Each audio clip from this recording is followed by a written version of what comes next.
Recording on. All right. What an awesome opportunity we have here today to interview you, Jana. You have such an amazing reputation here in Arizona, as both as an acclaimed journalist, as an author. You've received a lot of awards. You've been doing some amazing things, and I also know that you're not just a one-time author, that you've written many, many different books. So introduce yourself a little bit. Tell us about this last book that you're doing. Maybe we'll kind of bring in some of the other books, but here is Jana's book, The Dead Girl in the Vacant Lot. Let's tell us about this book. The Dead Girl in the Vacant Lot is a book about sex trafficking, and it takes you inside this world. You see it through the eyes of the girls who have been entrapped in it.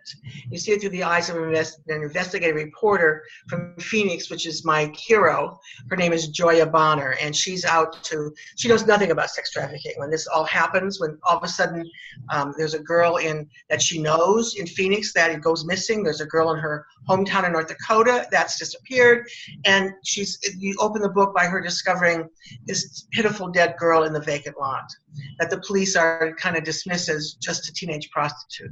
And she finds that just odious on its face, and then she gets into this whole world of sex trafficking, and along the way she discovers how these things work, and what the problems are. She finds the people who are trying to help people in this situation. And then in the meantime, you're seeing the girls themselves in their own situations. You have two different girls that are, you go through their lives with them and their lives in this world. And by the end of it, you are hopefully furious that this is an incredible problem that doesn't seem to be on the front page of everybody's awareness in the country. There have been some stories about sex trafficking, but people don't seem to understand the scope of it. They still think it's something that just happens to homeless girls or poor kids or girls from Thailand or Russia. It's in our backyards. It's happening to girls that we know, and we need to be able to recognize where the problems are, and then that's how you deal with them. Absolutely. What I found amazing was you've taken so many facts and true events that's happened in the local area and put it into a fictional book. So you can't wait to see how, step by step it goes. Can you share a little bit about how you got interested in writing on this topic and why you wrote this book? Well, I got interested in this about 3 years ago when I first, someone said to me, "Aren't you upset about Backpage?" And I said, "What's Backpage?" And it turns out that Backpage.com was an internet site that was, it's a advertising site, and it turns out that that's where most of the girls that were the young girls being sold were being sold through through Backpage. And there had been efforts for the last 8 years to shut them down, 10 years to shut them down. And they had rejected all these issues, saying that they weren't trafficking, they weren't, none of this was true, this was all politically motivated, and it came home to me because Backpage.com had been created at Phoenix New Times, where I once was a partner, an owner, and an editor. I left them years before they ever created Backpage, but I still had worked with the two major principals, Mike Lacey and Jim Larkin, and knew them well, very, very well, and knew how important New Times had been as a fabulous newspaper. And now it was being sullied by this whole connection with Backpage. And so as I got into that and I got more furious reading about what was going on, then I started researching the whole issue of sex trafficking. And I went to the experts, to ASU, and I went to national groups, and I went to counselors, and I interviewed a girl who had been trafficked herself when she was a teenager, who's now a middle-aged woman. I was able to relate her situation. So I started doing all that research, and the more I got into it, the more I saw that the important thing was to make people see what it really meant. Statistics are one thing. There was an old saying that you kill 1 million people and that's a shame. You kill one person and that's a story. And so the idea of using these girls as showing how this actually happened to them, and then how they actually survived it, if they did survive it, this I thought was very important for people to understand. And I think that's one of the strengths of this book is that people come away feeling very intimately associated with everybody involved in this book. So Jana, with your other books, because you've written The Trunk Murderess with Winnie Ruth Judd, you've done the children's book, A School Story, you've done Cattle Cage and Funeral Hot Dish. With all of those, you went traditional publishing. With this book, The Dead Girl in the Vacant Lot, you chose to self-publish. Why is that? I did that because I wanted to have complete control of the content. I mean, I knew that some parts of this thing are a little squeamish, and I tried to be very careful not to sensationalize this in any way, but just to be but straightforward and bold and tell you the truth. And I didn't want anybody trying to water that down. I didn't want anybody messing around with that. I wanted the control of the content so I could say what I had to say.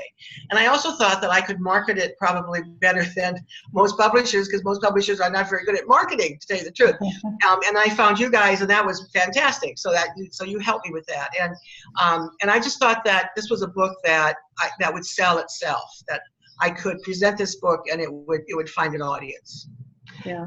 So I hope. You're writing another book now, correct?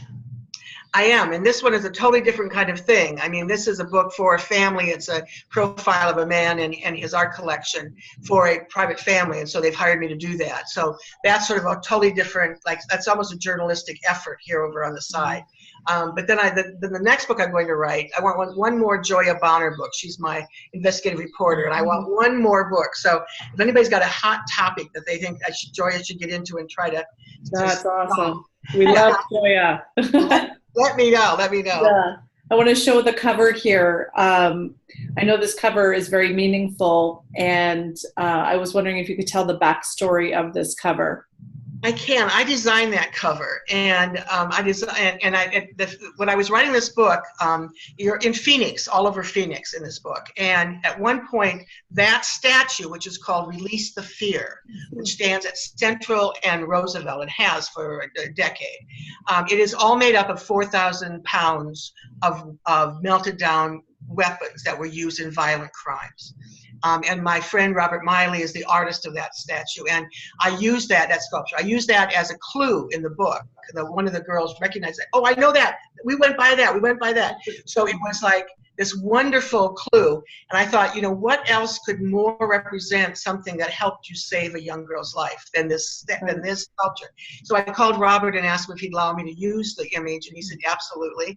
And my friend Mike Ging, who's a wonderful photographer, retired from the Gazette, he took that picture, and the Dead Girl in the Vacant Lot name came from the book, as because Joya keeps saying it all just like that. We know the dead girl in the vacant lot. She keeps saying that over to describe this unnamed, unidentified child. And finally she says, oh my God, that could be the title of a book someday. So she makes kind of a joke about it. And then later I said to myself, well, maybe that should be the name of this book. I mean, I did the text first, and then the book came, the book title came after that. So. And it's so powerful altogether. It is, and people see different things in that statue. Some see uplifting arms of hope and redemption and salvation, and others see reaching for justice. And so there's a lot of interpretations with that cover. I just simply love the cover. Yeah. Well, we can't wait until we hear what Joya is going to write about next. I hope so. That's something very interesting. And I thank you for your support, and I thank you for caring about the subject, because I know both of you do. I know, but this is something that really touches you, and from the minute we've gotten to know each other, you've made that a point, that this was a subject that was very close to your hearts. And I think it's close to the hearts of a lot of people in America that are going to pay attention. Very much. And the amazing part about it is so much of it is not front page news, and so many of us are unaware of how horrible the issue is, right in our own backyards. And this is the awareness that needs to be made for it. And your story was written in such a way that while it intertwined with what was really happening in real life, and you did it in such a beautiful manner to get the story out there. It was so well done. Thank so you. we really appreciate that. I have a request of everyone who's reading this book. I'm hoping that you will read it and then pass it on, especially to a teenage girl or a teenage boy, because boys are also being trafficked.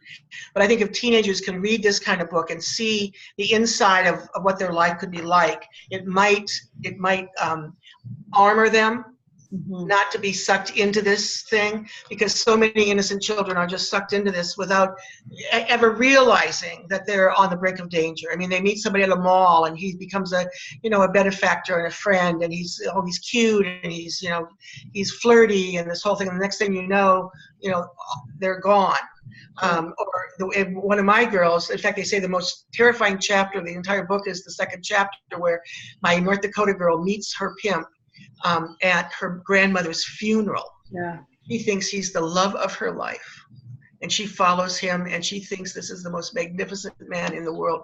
And this is based on an actual true story.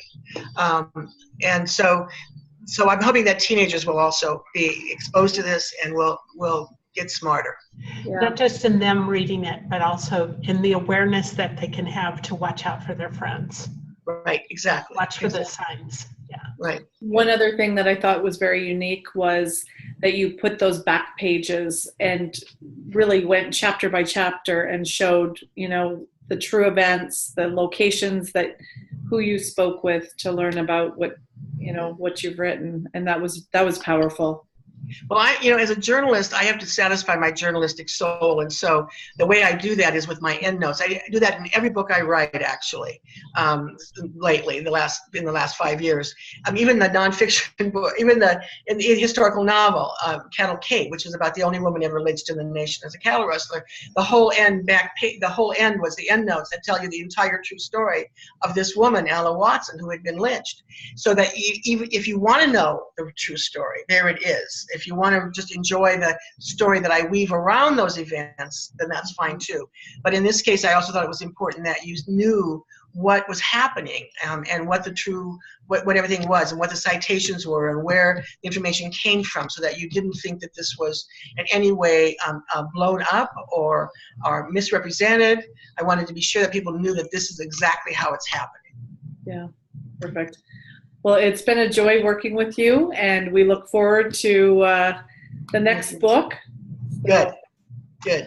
Me too. And I thank you so much.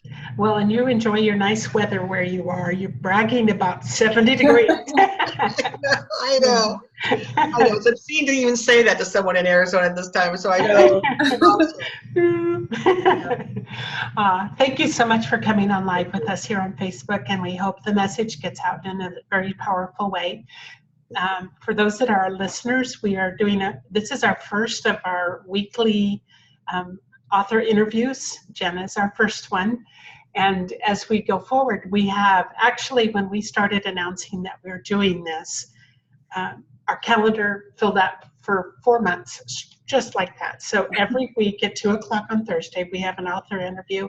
It will be shared throughout Facebook, but also go on to the YouTube channel. And you'll get a copy of the recording on this too. Thank you. Good. All right. Well, good luck in the future. I'm sure they're going to be fascinating. I'm going to tune in myself to hear the other authors. Perfect. Thank you, Jana. All right. Thank you. All right. Bye-bye. Bye-bye. Bye.